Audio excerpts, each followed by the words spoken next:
देखिए बॉस, एक चीज समझिए कि जो भी नेता होता है वो चाहता है कि हर वक्त वो सत्ता में रहे। इसीलिए आज जो नेता टीएमसी को, ममता बनर्जी को छोड़कर जा रहे हैं, वो जब तक सत्ता थी तब तक सत्ता से जुड़े रहे। और यह भी संभव है कि उस वक्त जब वो कुछ बोलना चाह रहे होंगे, पार्टी के भीतर आवाज उठाना चाह रहे होंगे, तो ममता बनर्जी, अभिषेक बनर्जी के बारे में कुछ सुनना ही नहीं चाह रहे थे, तो वो लोग बोलते भी होंगे तो कोई फर्क नहीं पड़ रहा था। लेकिन आज इन नेताओं को लग रहा है कि यही मौका है, इस मौके पर चोट नहीं करेंगे तो आगे कभी भी आप आगे नहीं निकल पाएंगे, आगे नहीं बढ़ पाएंगे, और बंगाल को भी टीएमसी और अभिषेक बनर्जी से नहीं निकाल पाएंगे। इसीलिए ये नेता अब टीएमसी के खिलाफ बगावत कर रहे हैं। अभिषेक बनर्जी को लेकर टीएमसी में इतना गुस्सा है कि पूरी पार्टी तहस नहस हो गई। लेकिन आप देखिए कि ममता बनर्जी अभी भी अपने भतीजे के लिए फील्डिंग करने में जुटी हुई है। वहीं ममता बनर्जी नई टीम पर भरोसा ही नहीं कर पा रही हैं, इसीलिए भी टीएमसी में विरोध की आग सुलग रही है। उनकी पार्टी के अंदर ही अभिषेक बनर्जी को महत्व देने और परिवारवाद को बढ़ावा देने के आरोप लगते रहे। ममता बनर्जी ने हाल ही में नई संगठनात्मक कमेटी की घोषणा की है, लेकिन विरोध के बाद भी अभिषेक बनर्जी को राष्ट्रीय महासचिव बना दिया। उनकी सहायता के लिए राज्यसभा सदस्यों डेरेक ओब्रायन और डोला सेन को राष्ट्रीय संयुक्त सचिव नियुक्त कर दिया गया, जबकि सुब्रत बख्शी को उपाध्यक्ष और चंद्रमा भट्टाचार्य को बंगाल का अध्यक्ष नियुक्त कर दिया। नई राज्य कमेटी में भी ममता बनर्जी ने पुराने सदस्यों पर ही भरोसा दिखाया है, जिसकी वजह से विरोध हो रहा है कि भाई सब कुछ अगर पुराना ही है तो नया संगठन और नया सब कुछ जो आप दिखा रही हैं कि हमने सब नया कर दिया, बदल दिया, उसमें नया क्या है? ऐसा कुछ हुआ ही नहीं है। लोग तो पुराने ही है ना। जिस पार्टी ने 15 साल तक बंगाल पर राज किया बॉस, उसकी हालत यह हो सकती है किसी ने सोचा भी नहीं हो। उसकी हालत यह है कि उनके नेता बीच सड़क पर मार खा रहे हैं, लोग दौड़ा दौड़ा कर पीट रहे हैं। इन लोगों में बंगाल को इतना लूटा है, मतलब इतना लूटा है, लोग बर्दाश्त नहीं कर पा रहे हैं और तस्वीरें सामने आ रही हैं। हालांकि यह तस्वीर चिंता वाली भी है कि लोकतंत्र में, जनतंत्र में और कानून व्यवस्था जहां पर हो, जहां पर लॉ एंड ऑर्डर हो, वहां पर ऐसी तस्वीरें नहीं आ सकती और नहीं आनी चाहिए। लेकिन आप सोचिए बॉस कि कितना गुस्सा होगा उन लोगों में जिनको आज मौका मिल रहा है और नेता दिख जा रहा है तो दौड़ा दे रहे हैं। अब तो टीएमसी के नेता आरोप लगा रहे हैं कि बंगाल में चल रहे सिंडिकेट के पीछे एक ही आदमी का हाथ था, लेकिन पार्टी की दुर्गति करने के बाद भी वो जमीन पर नहीं आ रहे। सुनिए कि रीता बनर्जी ने आज इस मामले में क्या कहा। एमपी का जो तनख्वाह है उससे चार्टर्ड फ्लाइट होता नहीं है। इतना कूपन मिलता है साल भर में, पहले टर्म में 6 साल, फिर 15 महीना, एक साल इधर पकड़ लीजिए तो 7 साल तो एमपी था। कूपन खर्च नहीं होता है और वो भी बिजनेस क्लास का कूपन। तो जाए बिजनेस क्लास में, कौन मना कर रहा है? मगर चार्टर्ड फ्लाइट थोड़ा बंद करे। करोड़ों करोड़ों रुपया, ये किसका पैसा है? अगर तृणमूल का पैसा है तो ये पैसा खर्च हो।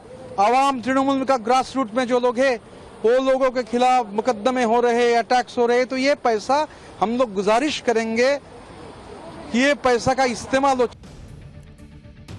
अभिषेक बनर्जी को अभी तक ममता बनर्जी ढाल की तरह बचाती रही हैं, लेकिन अब उनकी ताकत सिर्फ पार्टी तक सीमित है। आप देखिए कि सीआईडी ने अभिषेक बनर्जी पर शिकंजा कसना शुरू कर दिया है। आज सीआईडी की एक बार फिर से अभिषेक बनर्जी के घर पर टीम पहुंची और फर्जी हस्ताक्षर मामले में तीसरा नोटिस जारी किया गया। अभिषेक बनर्जी को 9 जून को शाम 5 बजे कोलकाता में सीआईडी अधिकारियों के सामने पेश होने के लिए कहा गया है। ममता बनर्जी को समझना चाहिए कि पार्टी में विरोध किस बात को लेकर है। आज उनकी सीनियर सांसद काकोली घोष ने कह दिया कि वो सिर कटवा लेंगी, लेकिन अब और नहीं सहेंगी। सुनिए कि काकोली घोष ने आज क्या कहा। मैं 84 से ममता बनर्जी के साथ हूं और 96 से लेकर 2001 तक 2005 में काउंसिलर इलेक्शन में मुझे लड़ाया, मैं लड़ गई।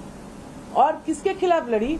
वहां तब बामफ्रंट थे, कहीं चीफ मिनिस्टर के खिलाफ, कहीं चीफ व्हिप के खिलाफ, कहीं मेयर के खिलाफ। मैं तो लड़ते लड़ते यहाँ आई हूँ। मेरे, आप जानते कि नहीं है मुझे पता नहीं, मेरे मामा जी, खुद का मामा, ये 5 दफे का सांसद थे, 5 या 7 दफे राज्यसभा लोकसभा मिलाकर कम्युनिस्ट लीडर थे। और मेरे जेठ जी पश्चिम बंगाल में मंत्री रह चुके। मेरा दादाजी फ्रीडम फाइटर थे, स्वतंत्रता सेनानी। मेरा पिताजी भी लड़ते लड़ते मरे। मैं उस फैमिली से हूँ। मेरा सर कटेगा लेकिन झुकेगा नहीं। मैं बहुत सह लिया। ऐसा जो विश्वासघात बोलता है उनको ये याद रखना चाहिए कि मैं 2011 में ममता बनर्जी मुख्यमंत्री बनने का बाद यहाँ नहीं आई। मैं, आप सोचिए कि लोग कितना उबल रहे होंगे, अंदर से कितने जले हुए लोग। अब मौका मिला है तो तुरंत इन्होंने बगावत कर दी। पाठशाला में अब आक्रोश और धधकते पीओके का चैप्टर। पीओके में रिवर्स काउंटिंग क्यों शुरू हुई, कल ऐसा क्या होने वाला है, पूरी दुनिया में चर्चा है। एडवाइजरी पर एडवाइजरी क्यों जारी हो रही है। एक पुरानी कहावत है कि आग और आवाज को जितना दबाओगे वो उतनी ही तेजी से भड़कती है।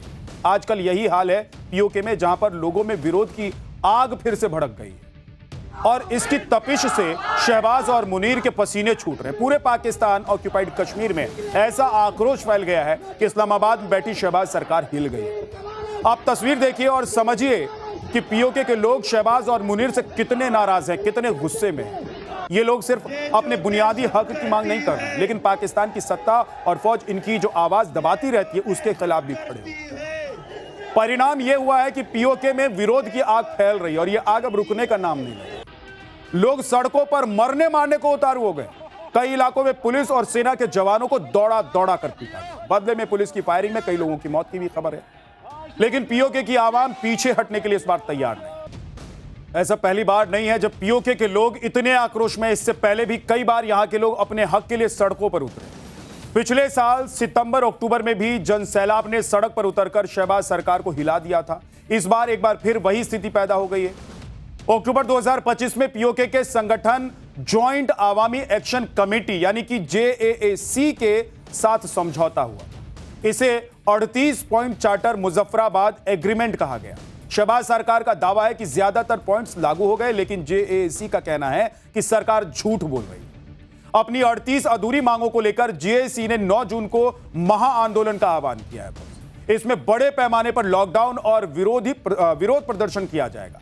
लेकिन 9 जून के बंद से पहले पीओके के अलग अलग हिस्सों में विरोध प्रदर्शन शुरू हो गए। इसे रोकने के लिए पुलिस वालों ने लोगों पर फायरिंग कर दी, जिसमें 3 लोगों की मौत हुई। इसके बाद गुस्साई भीड़ ने पुलिस पर हमला कर दिया, जिसमें 4 पुलिस वाले मारे। इस टकराव में करीब 40 आम नागरिक और 30 पुलिस वाले बुरी तरीके से जख्मी हो गए। इस आंदोलन को रोकने के लिए पुलिस के साथ पाकिस्तानी सेना और अर्धसैनिक बलों को पीओके में तैनात किया गया है। इसके अलावा पाकिस्तान ने इंटरनेट को बंद कर दिया है ताकि आंदोलनकारियों की आवाज को वायरल होने से रोका जा सके। लेकिन पीओके के लोग पीछे हटने को तैयार नहीं।